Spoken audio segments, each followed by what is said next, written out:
नमस्कार दोस्तों, स्वागत है आप सभी का एनसीसी स्टडी पॉइंट पर। एनसीसी स्टडी पॉइंट पर आपके लिए जीएस की क्लासेस भी चलाई जा रही हैं। आज हम पढ़ने वाले हैं, जो शुरुआत कर रहे हैं वो जैन धर्म से शुरुआत करेंगे।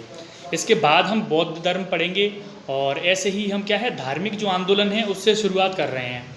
तो आज की इस वीडियो में जैन धर्म का सबसे पहले इतिहास जानेंगे, उसके बाद इसके तीर्थंकर हैं कुछ, तो 23 तीर्थंकर को श्रेय जाता है जैन धर्म की स्थापना का, तो उनके बारे में चर्चा करेंगे। और इसके जो सबसे मेन जो तीर्थंकर हैं जिन्होंने इसकी स्थापना करी है वो है दोस्तों महावीर स्वामी।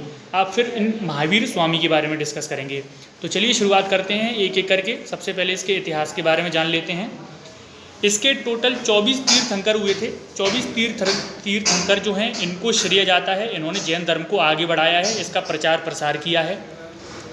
इसका जो शुरुआत किसने करी, सबसे पहले वो पूछेगा आपसे कि इसकी जो शुरुआत किसने करी। तो इसके पहले तीर्थंकर थे ऋषभदेव। याद रखेंगे आप, पहले तीर्थंकर कौन थे? ऋषभदेव। अच्छा, ये जो ऋषभदेव हैं इनका नाम ऋग्वेद में भी देखने को मिलता है, तो ये भी बात याद रखेंगे आप। ऋग्वेद में ऋषभदेव का नाम आपको देखने को जरूर मिलेगा। अब जो जैन धर्म वाला आपका जो टॉपिक है, इससे 3 जो आपके तीर्थंकर हैं वो पूछे जाते हैं। एक तो सबसे पहला इसका तीर्थंकर कौन था, यानी कि इसकी स्थापना किसने करी। इसके 23वें तीर्थंकर कौन हैं। फिर उसके बाद इसके 24वें तीर्थंकर कौन हैं, क्योंकि 24वें तीर्थंकर जो थे महावीर स्वामी, इन्होंने सबसे ज़्यादा इसका प्रचार प्रसार किया था। तो चलिए फिर शुरुआत करते हैं। सबसे पहले मैंने आपको बता दिया जैन धर्म के पहले तीर्थंकर कौन थे, ऋषभदेव। ऋषभदेव का जो नाम है वो ऋग्वेद में भी देखने को मिलता है। फिर इसके बाद इसके 23वें तीर्थंकर थे पार्श्वनाथ, है ना। पार्श्वनाथ थे, ये कौन थे? तो काशी नरेश थे, इनका नाम था अश्वसेन।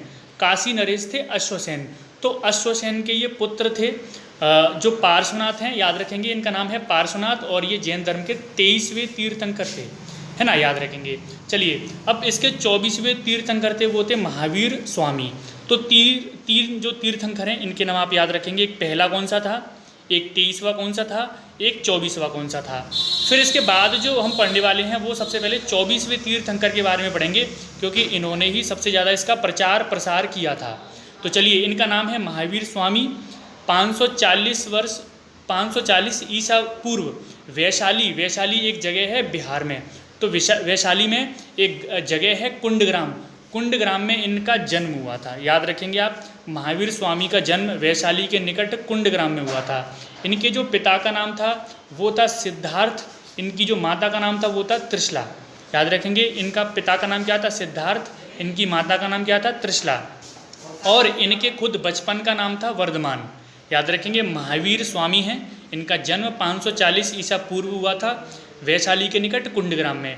इनके पिताजी का नाम था सिद्धार्थ, इनकी माताजी का नाम था त्रिशला, और इनका जो बचपन का नाम था वो क्या था? वो था वर्धमान, है ना। चलिए, यहाँ पर ही आप महावीर स्वामी के बारे में पढ़ रहे हैं। आगे बढ़ते हैं। जब ये 30 वर्ष के थे, 30 वर्ष की आयु में इन्होंने क्या है 30 वर्ष की आयु में अपना गृह त्याग कर दिया था और ये सन्यासी बन गए थे। तो ये बात आप याद रखेंगे, ये जो सन्यासी हैं वो 30 वर्ष की आयु में बने थे। इसके बाद दूसरा है 12 वर्षों की इन्होंने कठिन तपस्या करी थी। और एक नदी है ऋजुपालिका नदी है दोस्तों बिहार में ऋजुपालिका नदी के किनारे एक वृक्ष था, साल का वृक्ष का नाम आप याद रखेंगे, साल का वृक्ष है। और 42 वर्ष की आयु के थे ये जब ये 42 वर्ष की आयु में साल के वृक्ष के नीचे इनको ज्ञान प्राप्त हुआ था। जैसे बौद्ध धर्म में पढ़ते हैं हम, भगवान जो बुद्ध हैं उनको ज्ञान प्राप्त हुआ था पीपल वृक्ष के नीचे। ऐसे ही जैन धर्म के जो मेन संस्थापक हैं वो है महावीर स्वामी, और महावीर स्वामी को ज्ञान प्राप्त हुआ था साल के वृक्ष के नीचे। और ये नदी कौन सी थी? ऋजुपालिका नदी के तट पर, है ना, याद रखेंगे। फिर इन्होंने अपना पहला जो उपदेश है वो दिया था राजगृह में। याद रखेंगे, ये सारी जगह कहाँ पर है? ये सारी जगह आपकी बिहार में है, नालंदा के पास, है ना, याद रखेंगे। फिर उसके बाद क्या होता है कि 72 वर्ष की आयु में क्या है 468 ईसा पूर्व पावापुरी में एक राजा थे हस्तिपाल, इनके महल में इनका निर्वाण हो गया। निर्वाण को कहते हैं मृत्यु, तो इसको परिनिर्वाण भी कहते हैं, महानिर्वाण भी कहते हैं। तो मृत्यु को कहते हैं निर्वाण। तो इनको निर्वाण की प्राप्ति हो गई थी कब? पावापुरी में 72 वर्ष की आयु में, है ना। और इनके कुछ ग्रंथ हैं, जैसे आप याद रखेंगे जो जैन ग्रंथ हैं, इनके कुछ ग्रंथ आप याद रखेंगे। एक है कल्पसूत्र, एक है आचरांग सूत्र। तो इनके जो भी आप याद रखेंगे, ये जो जैन धर्म के ग्रंथ हैं, एक है कल्पसूत्र, एक है आचरांग सूत्र। तो महावीर स्वामी की जो कठोर तपस्या है उसके बाद उनको ज्ञान की प्राप्ति हुई थी, और सारा के जो ज्ञान है उन्होंने किस में लिखा था? अपने ग्रंथों में लिखा था। ग्रंथ के नाम आप याद रखेंगे, कल्पसूत्र और आचरांग सूत्र। उसके बाद है जैन धर्म की जो संस्थापक थे महावीर स्वामी, वो 24वें थे, है ना। कौन से थे? 24वें थे। 24वें संस्थापक के तौर पर इनकी मृत्यु हो गई। फिर इसके बाद क्या है, इनका अध्यक्ष बनना शुरू हुआ। और सबसे उसके बाद जो जैन धर्म का सबसे पहला जो अध्यक्ष बना था वो था सुधर्मन। इनका नाम था सुधर्मन। आप याद रखेंगे, पहले अध्यक्ष का नाम क्या था? सुधर्मन। तो ये कुछ महावीर स्वामी के बारे में है और ये कुछ जैन धर्म के बारे में। आज के लिए इतना ही। आगे हम जो पढ़ेंगे बौद्ध धर्म के बारे में पढ़ेंगे। इसके बाद इसके धर्म के जो साहित्य हैं, ग्रंथ हैं, इनकी कुछ बौद्ध संगीतियाँ हैं, उनके बारे में भी अगली वीडियो में पढ़ेंगे। आज के लिए इतना ही, मिलते हैं कल। धन्यवाद।